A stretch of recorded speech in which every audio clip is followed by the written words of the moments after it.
Imagine walking into a room where every single glance feels like a silent dare for you to prove you even belong, where the whispers aren't just background noise, they're weapons, and the sharpest competitor in the place just try to cut you down before you even got a chance to speak. You'd think I'm describing some over-the-top Hollywood script about outsiders beating the odds, but nah, this is real, pulled straight from the halls of Yale, and the story of how one stubborn girl from the rough side of New Orleans didn't just survive the Ivy League gauntlet. She flipped it on its head, exposed a scandal, and ended up rewriting what belonging looks like on one of the biggest stages you can imagine. And listen, if stories about underdogs and shakeups fire you up, maybe tap that subscribe button and help us hit that first 1,000 mark, because this channel is just getting started, and your support is what keeps stories like this alive. So, picture the scene: Yale's National Debate Invitational, where all the right kids show up in crisp blazers, fresh loafers, voices already tuned to sound like tomorrow's leaders. Gregory Hawthorne, the full Roman numerals, because of course leans against a row of polished desks, eyes scanning for weakness, and spots Maya Bellamy, standing alone by the window, her thrift store blazer and slow, Southern New Orleans drawl marking her as different before she even opens her mouth. The room fills with those sideways looks and private school jokes. Did admissions mess up? Thought this was for the best, not open mic night. Maya hears it all. She hugs her beat-up notebook, the one she's filled edge to edge with her mom's late-night advice, and stares at the front where Professor Grant, famous for turning student egos into dust, calls roll. The icebreakers are just theater, everyone picking sides, sharing resumes, trading prep school war stories. Maya stands solo by the window, tracing her notebook, replaying her mom's words. You don't have to outdress them, baby. Just outthink them. And then, of course, Gregory calls out, all sarcasm, "Hey, Professor, we taking community volunteers now." His circle laughs. Maya swallows the heat rising in her face, but before she can fire back, Professor Grant shuts Gregory down cold. Still, the damage is done.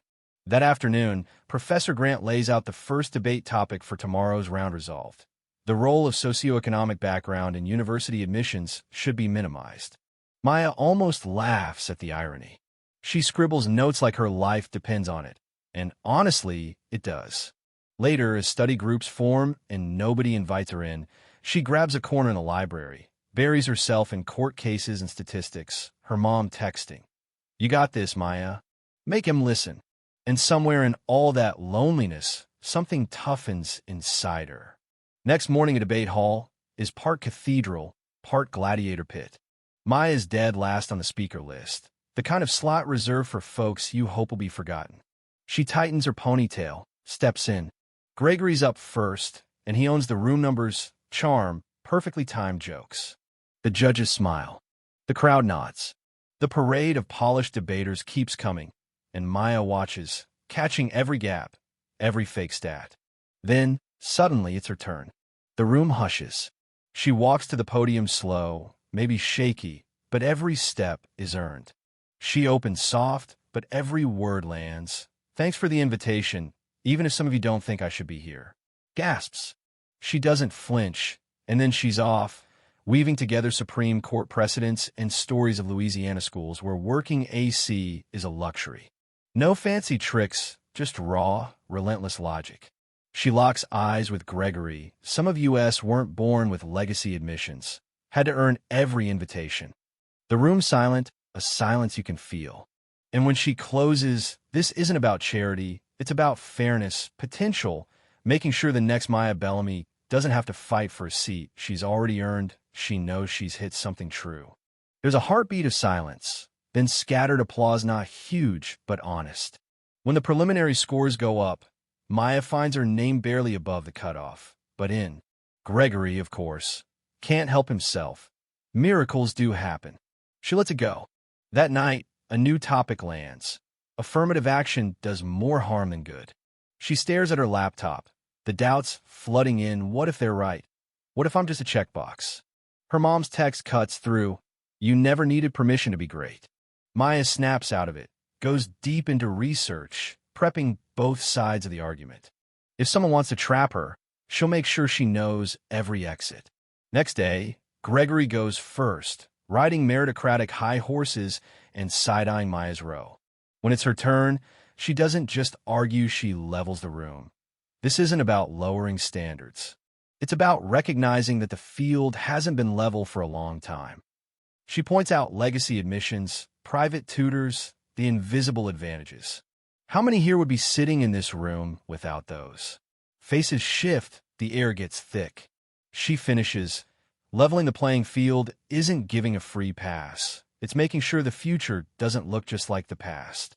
Louder applause this time. Even Professor Grant looks, just for a second, like she's seeing Maya for the first time. Quarterfinals. Maya's rank climbs, but the air gets colder. Gregory's friends drop not-so-quiet comments. Let's see how she handles tomorrow's topic. That night, Maya gets an urgent email: topic change. New resolution: prepare or be disqualified. The sender looks official, but something's off. She doesn't have time to check, so she ditches her old prep, starts again from scratch. Next morning, Professor Grant finds her. What email? Maya shows her. Grant's face hardens. That's fake. Maya's heart sinks. Been set up. 5 minutes to prep for the real topic. Gregory winks from across the room. Maya grabs a blank notepad, scrawls ideas, and when it's her turn, she stands up and lets the truth pour out about how tech kills real talk about what she's seen back home. It's not polished, but it's real, and sometimes that's enough. Against all odds, the semifinal list goes up. Maya's name, rank 5. Even after the sabotage, she's in. Grant pulls her aside. That email was spoofed. Keep your head down. Maya doesn't want to hide, she wants to fight. Grant only says, make it to finals, then we'll talk. Maya preps all night. The next topic: digital activism versus grassroots, organized zingies in her wheelhouse. Her semifinal opponent, Priya, is all polished attack. But Maya answers with lived experience: how online action rebuilt her neighborhood after Katrina, how digital megaphones matter for voices nobody wants to hear. She wins. She's in the final. And it's Maya versus Gregory one last time. Finals morning, the campus feels frozen. Sanders' auditorium is packed, the energy insane. Gregory's up first, all about tradition, institutions as guardians of integrity. The crowd's with him. But Maya steps up, voice steady. We're debating who gets to decide what integrity is. And sometimes those gatekeepers are the first to silence new voices. She doesn't name Gregory, but everyone gets the point. She tears down the myth of flawless tradition, points to her own sabotage as proof. Gregory tries to shake her and cross-X, but she keeps her cool. Let's stick to the resolution, Mr. Hawthorne. In rebuttal, she points out, if these places were so fair, I wouldn't have had to claw my way here. For the first time, Gregory cracks. The applause when she's done is real, no question. Backstage, the tension is brutal. Then, finally, the results: Maya Bellamy, champion. The room explodes, and even people who doubted her start clapping for real. Gregory bolts out the side exit. Professor Grant shakes Maya's hand. You didn't just win, you proved you belong. Later, as night falls, Grant finds Maya sitting alone. We found out who sent that email, she says. It was Gregory. He's facing consequences, not public, but his career's over. Maya just sighs. She didn't want it this way, but Grant says, you showed more grace than most adults. They sit together in quiet victory. Weeks later, Maya is home in New Orleans when a Yale envelope era visa, full scholarship, with a handwritten note from Professor Grant. Can't wait to see how far you'll go. And if you felt something in this story, if you believe a kid's worth can't be measured by their zip code, go ahead. Leave a comment, tell us where you're watching from, and hit that subscribe button. Because sometimes it's not about where you started, it's about how loud you decide to speak and who you make listen when the world wants you silent. So, what do you think is true? Belonging something you fight for? Or is it something the world has to finally admit you deserve? Let me know below.